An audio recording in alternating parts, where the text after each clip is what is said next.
Imagine building an 8-lane superhighway right through the desert, spending $8.5 billion on it, only to crash it into a 2-lane toll booth. That's not a joke.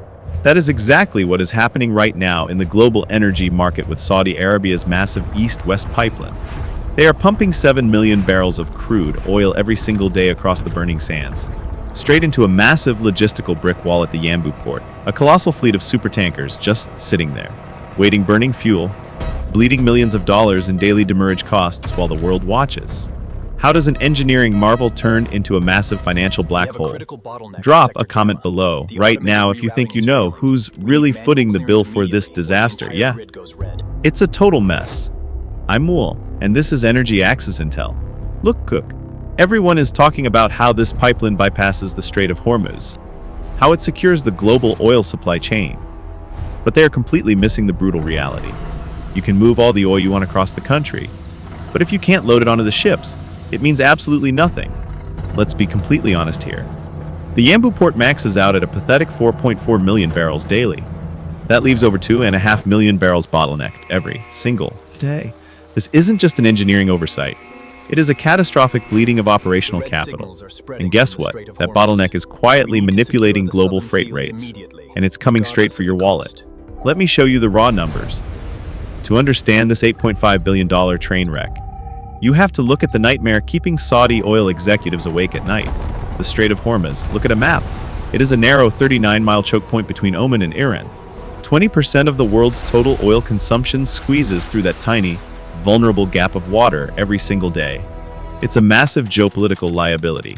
If a conflict breaks out, if someone drops mines in the water or even just threatens to shut it down, the global economy flatlines. Gas prices double in days, supply chains freeze. So, Riyadh panicked. They couldn't rely on a single, fragile exit door. For their entire economic survival, they needed a backdoor, a massive, impenetrable steel backdoor. Enter the East-West Pipeline, also known as Petroline. The initial pitch was pure, unfiltered engineering arrogance. The plan was simple, but insane. Let's just bypass the Gulf entirely.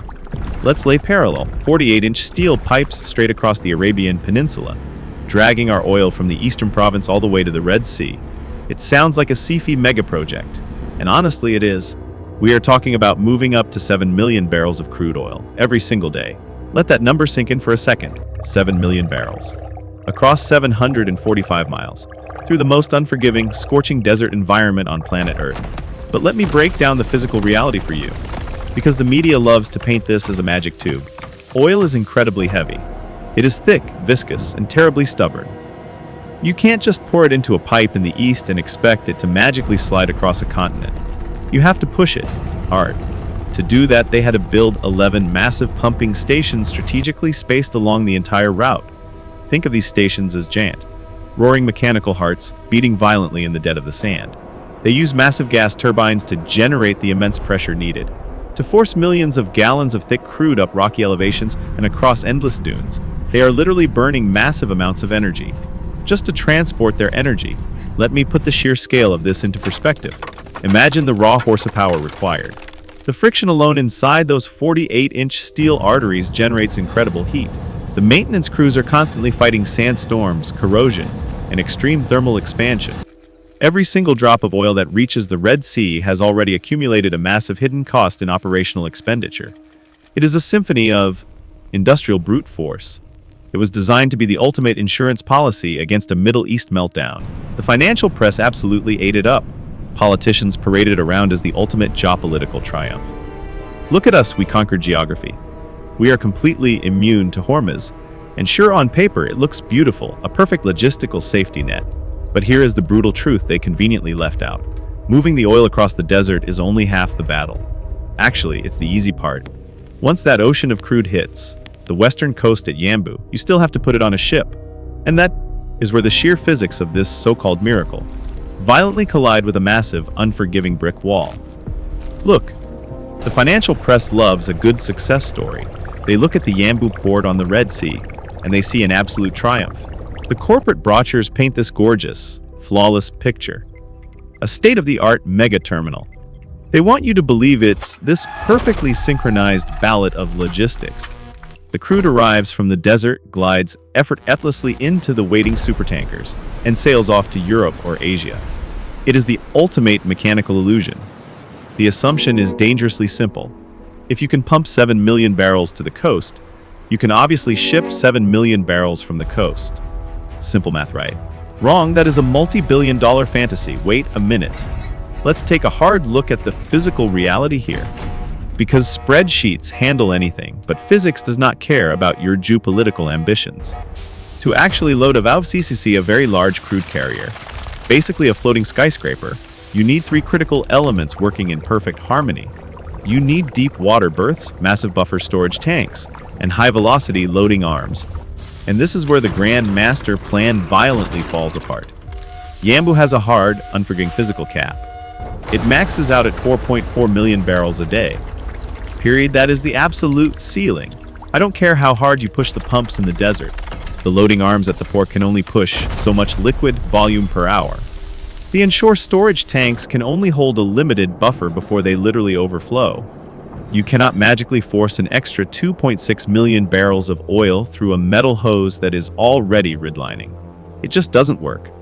So what actually happens? It's a logistical heart attack. The oil hits the port and slams into a solid steel wall of inadequate infrastructure. The storage tanks fill up instantly to max capacity. Because the oil has nowhere to go, the entire pipeline system has to artificially throttle down. Those massive, expensive turbines out in the desert, they have to dial back their pressure. You are intentionally choking an $8.5 billion piece of infrastructure. You are running a superhighway at school zone speeds. And out on the water, it is an absolute parking lot. Massive ships are just sitting there, buoying up, waiting days, sometimes weeks, for a single berth to open up. You built the ultimate supply line, but you completely ignored the capacity to discharge. Let's go deeper into the mechanics of this failure. A single VCC holds about 2 million barrels of crude oil. To fill that beast in a standard 24-hour turnaround, your loading arms need to be blasting crude at roughly 80 to 100,000 barrels an hour. It is a violent, high-pressure operation. If you try to run multiple ships simultaneously to clear the backlog, you drop the pressure across the entire manifold system. The flow rate crashes. Suddenly, a 24-hour load takes 48 hours, then 72. Every delay creates a compounding shockwave backwards through the entire system. And let's be completely honest here. You can't just slap a few extra hoses on the dock and call it a day. Expanding a deep water berth requires massive dredging operations, tearing up the ocean floor, and laying down millions of tons of reinforced marine concrete. It takes years and billions of dollars to upgrade a terminal of this magnitude. And don't even get me started on the storage tanks. People think, oh, just build more tanks to hold the excess oil while the ships wait. But tank farms are not infinite black holes. They are highly volatile, strictly regulated pressure cookers.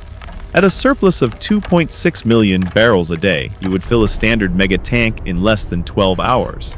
You would need to build a new city of steel tanks every single week just to keep up with the backlog.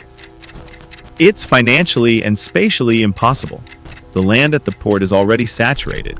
They have a massive artery pumping at full volume, feeding into a clogged capillary. Now, let's talk about the real carnage. The money, because physical bottlenecks are bad, but the financial hemorrhage they cause, that is catastrophic. You have an $8.5 billion piece of infrastructure, a colossal capital expenditure, that is essentially functioning as the world's most expensive, completely useless parking lot. Think about that capex for a second. $8.5 billion, sunk, financed, accruing massive interest, just to move crude oil to a dead end. And while the oil sits there, the pipeline itself is quietly bleeding cash. Remember those 11 massive pumping stations out in the desert? They don't run on good vibes. They are burning insane amounts of natural gas to keep the pressure up, even when the flow rate is artificially choked. You are dealing with intense mechanical wear and tear, extreme thermal expansion, and constant sandstorm damage. The maintenance crews are still operating around the clock. The specialized replacement parts are still being flown in. The daily operational cost of running a massive 700-mile steel artery doesn't drop just because the port is full. You are paying maximum operating expenses for minimum physical throughput. It is the literal definition of a financial death spiral. But the onshore OPEX is just the entry ticket to this disaster. The real horror show happens out on the water, when you have a massive fleet of very large crude carriers just sitting in the Red Sea, bobbing in the water waiting for berth. They aren't waiting for free. In the maritime shipping industry, it is called demurrage, and it is absolutely brutal. A chartered VLCC costs anywhere from $40,000 to $80,000 every single day, just to sit there and burn bunker fuel to keep the onboard generators running. Look, if you have 20 ships parked off the coast of Yanbu, delayed by an average of 10 days, you are burning well over $10 million in pure penalty fees, just vaporized into the salty air. And who eats that cost? Spoiler alert, it is not the Port Authority, it is the traders, the refineries, and ultimately the market. But here is the brutal truth. The financial rot doesn't stop at the Yanbu port limits. It triggers a massive global domino effect. When dozens of the world's largest supertankers are stuck idling at a bottleneck, they are effectively removed from the global shipping fleet. You artificially shrink the supply of available ships worldwide.